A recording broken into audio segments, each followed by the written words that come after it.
हे मेघनाद, आज मैं तुझे वो सत्य बताना चाहता हूं जिसे संसार कभी खुलकर स्वीकार नहीं करता। संतान को जितना अधिक दिखाया जाता है, उतनी ही अधिक वो खतरे में आ जाती है। ये संसार प्रेम से नहीं, दृष्टि से चलता है, और हर दृष्टि शुभ नहीं होती। जब किसी को पता चल जाता है कि किसी के पास क्या अनमोल है, तो वही अनमोल वस्तु सबसे पहले छीनी जाती है। इसलिए मैंने तुझे तेरे बाल्यकाल से ही सबसे दूर रखा। ये कोई डर नहीं था, ये एक रणनीति थी। मैं जानता था कि यदि शत्रुओं को तेरी शक्ति, तेरा नाम और तेरा भविष्य पहले ही दिखा दिया गया, तो वे तुझे तोड़ने का प्रयास करेंगे। मुझे नहीं, मेघनाद, पेड़ तब तक सुरक्षित रहता है जब तक उस पर फल नहीं आते, लेकिन जैसे ही फल दिखाई देते हैं, पत्थर चलने लगते हैं। यही संसार का नियम है। मैंने तुझे छुपाकर इसलिए पाला क्योंकि मैं चाहता था कि तू पहले भीतर से मजबूत बने, बाहर से नहीं।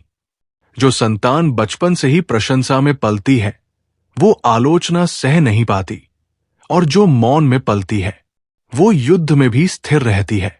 मैंने तुझे भीड़ से दूर रखा ताकि तू अपनी पहचान दूसरों की आंखों में नहीं, अपने आत्मबल में खोजे।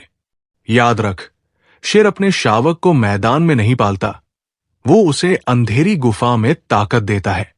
संसार में बहुत से पिता अपनी संतान को दिखाकर गर्व करते हैं, लेकिन वही गर्व एक दिन उनकी सबसे बड़ी कमजोरी बन जाता है। जब संतान सबको दिखाई देने लगती है, तब ईर्ष्या जन्म लेती है, और ईर्ष्या षड्यंत्र को जन्म देती है। मैं नहीं चाहता था कि तू षड्यंत्रों के बीच बड़ा हो। मैं चाहता था कि जब तू सामने आए तो तू केवल एक पुत्र न हो, बल्कि एक विचार, एक शक्ति और एक भय बनकर उभरे। मेघनाद, अपनी संतान को छुपाकर रखना कमजोरी नहीं है, ये दूरदर्शिता है। जो अपने खजाने को खुले में रखता है, वो चोर को आमंत्रण देता है।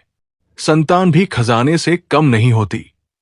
पहले उसे संस्कार दो, फिर उसे सामर्थ्य दो, और जब वो स्वयं खड़े होने योग्य बन जाए, तभी उसे संसार के सामने लाओ। क्योंकि जो समय से पहले पहचान पा लेता है, वो समय से पहले निशाना भी बन जाता है।